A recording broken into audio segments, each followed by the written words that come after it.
सच का साथ देश का विकास प्रोग्राम में आपका स्वागत है। और मैं आज बात करने जा रहा हूँ कि देश में इस टाइम पे और खास तौर से देश की राजधानी दिल्ली में जो शोषण हो रहा है ड्राइवर्स कंडक्टर्स का, तो उसमें क्या चीज है जिस वजह से सरकार तक ये बात नहीं पहुंच पा रही है। उनका शोषण बढ़ता चला जा रहा है। जैसे कि 2019 के बाद से कारोबार बंद हुए, बहुत सारे स्कूल बंद हुए हैं और काफी फैक्ट्रीज बंद हुई हैं। काफी मालिकों ने अपने ड्राइवर्स को और अपने लेबर्स को मना कर दिया क्योंकि उनके पास काम नहीं है। क्यों आज की डेट में, पहले कभी ऐसा नहीं होता था, क्यों आज की डेट में दिल्ली में एवरेज ओवरऑल जो कंडक्टर क्लस्टर बस में जा रहे हैं, क्लस्टर डिपार्टमेंट में जा रहे हैं अलग अलग जगहों पर, तो क्यों उनको 1.5, 2, 3, 3 लाख रुपए तक रिश्वत देनी पड़ रही है। और अगर हम इस पे ब्लेम करें, ये पैसा जा रहा है दिल्ली ट्रांसपोर्ट कॉरपोरेशन के पास, ये बिल्कुल गलत है। क्योंकि दिल्ली ट्रांसपोर्ट कॉरपोरेशन ने ये क्लस्टर बसों का टेंडर जो है डिम्स को दिया है और डिम्स ने अलग अलग वेंडर्स को ये टेंडर दे दिए हैं। जिसमें आप देखिए कि किस तरह से ये हो रहा है कि अधिकारी जो डिपो में है वही इन चीजों को कर रहे हैं। और इसमें आप डिम्स को भी नहीं कह सकते कि डिम्स के पास पैसा जा रहा है, क्योंकि डिम्स तक बात पहुंच ही नहीं पा रही। जो रिश्वत दे रहा है वो चुपके से दे देता है क्योंकि वो नौकरी नहीं है उसके पास। जबकि रिश्वत देना और रिश्वत लेना दोनों ही दंडनीय अपराध है। अब इसमें मसला क्या आता है कि रिश्वत देने वाला भी उसी के बराबर कानून के लिए मुजरिम है और लेने वाला भी, क्योंकि जब तक आप देंगे नहीं सामने वाला लेगा नहीं। आप उसके लिए आवाज उठाइए, आपका काम अवश्य होगा। जैसा कि अभी यहाँ पर यह है कि ड्राइवर कंडक्टर रिश्वत क्यों दे रहा है, क्योंकि कारोबार नहीं है। सरकार नए कारोबार लाने की कोशिश कर रही है, जिसमें कई बार शुरू होते हैं और फिर ये कोरोना काल और इस वजह से वो नहीं स्टेबल हो पाते और फिर सोशल डिस्टेंसिंग का भी थोड़ा ध्यान रखा जा रहा है। तो इसलिए आप लोगों के स्वास्थ्य के लिए ये चीजें की जा रही हैं। तो क्यों ये लोग आज के टाइम में इतना ज्यादा इतने ज्यादा पैसे वाले कैसे हो रहे हैं? इनका मतलब इनकी इनकम कितनी है और इनकी लाइफ स्टाइल क्या है, इनका हर चीज इनकी क्यों डेवलप हो रही है? एक ड्राइवर, एक कंडक्टर जो कि 13, 15, 18, 19 हजार रुपए तनख्वाह उठाता है, जबकि रिश्वत देता है 3 लाख रुपए तक। क्यों? क्योंकि आप लोग सरकार तक बात नहीं पहुंचा रहे। सरकार जब भी किसी प्राइवेट कंपनी को अथॉरिटी देती है उसका काम शुरू कराने के लिए, अगर 50 लोग से ज्यादा उस कंपनी में काम कर रहे हैं तो उनकी रिस्पॉन्सिबिलिटी ऑनर की हो जाती है, उसके अधिकारियों की हो जाती है। क्योंकि ऑनर हर वक्त उस जगह पर नहीं रहता है। अधिकारी हमेशा जो रखे जाते हैं वो इसीलिए रखे जाते हैं ताकि वो स्टाफ का ख्याल रख सके, उनके साथ कुछ गलत ना हो। तो मैनेजमेंट कहाँ पे मैनेज कर रहा है? अब मसला ये होता है कि जब कंपनी खुलती है तो उसे सरकार को ये प्रूफ करना पड़ता है, ये फॉर्मेलिटी उसके साथ हैं जो उसे प्रूफ करनी है। जब तक उसको ये काम नहीं मिलेगा, ये टेंडर नहीं मिलेगा कि मैं आपको 50 भारतवासियों को दे रहा हूँ। सरकार का जो होता है कि मैं 50 भारतवासी लेबर आपको दे रहा हूँ, भारतवासी हैं उनको मैं आपको दे रहा हूँ।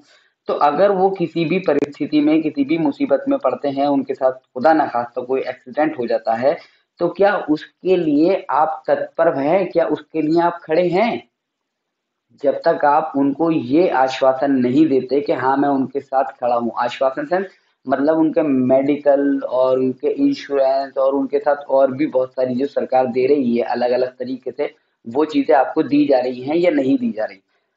अब इसमें होता क्या है, सरकार के लिए उन्होंने लेबर के लिए कितनी एक क्राइटेरिया होता है कि इसको इतने लाख का और इतने हजार का और इतने रुपए का ये बीमा इंश्योरेंस करा के देना पड़ेगा और ये वो जो भी चीजें हैं वो मेडिकल के लिए भी।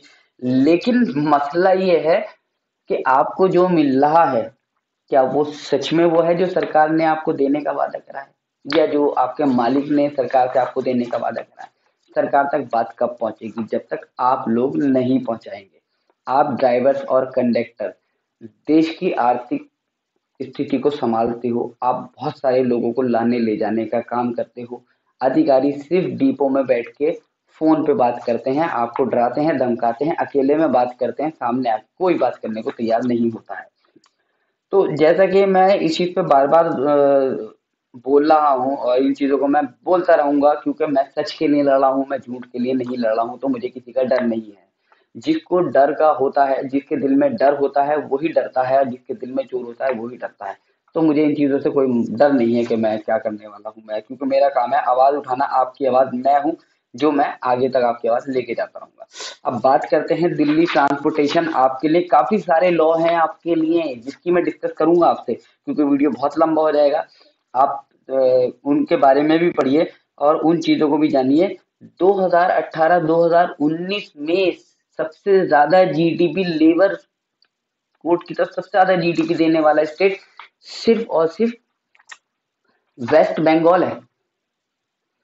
वेस्ट बंगाल में जो कानून लेबर के लिए हैं वो बहुत फ्लेक्सिबल हैं, उनमें लचक है, वो लेबर को ताकत देते हैं, प्रोटेक्ट करते हैं। जब लेबर को लगता है कि उन्हें प्रोटेक्ट, उनके साथ ताकत है, उनका बैकअप है, तो काम करने में एक स्पार्क आता है, एक एनर्जी आती है, उसी से वो अपना बेस्ट कर पाते हैं। इसीलिए और आप और हम अच्छा काम करेंगे तभी हमारे देश की जीडीपी बढ़ेगी, हमारा देश आगे की तरफ बढ़ेगा।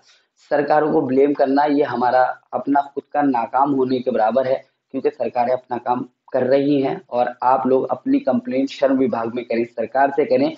जिस स्टेट में आप हैं वहां की पुलिस से जाके करें, पुलिस आपके साथ सदा खड़ी है। और पुलिस का काम है जहां पे भी गलत हो रहा है वहां पर जाकर के सही करना। जब तक आप उन्हें नहीं बताएंगे आपके साथ कोई नहीं खड़े होने वाला है। आप अपने दिल से ये भय निकाल दीजिएगा कि पुलिस हमेशा पैसे वालों की सुनती है।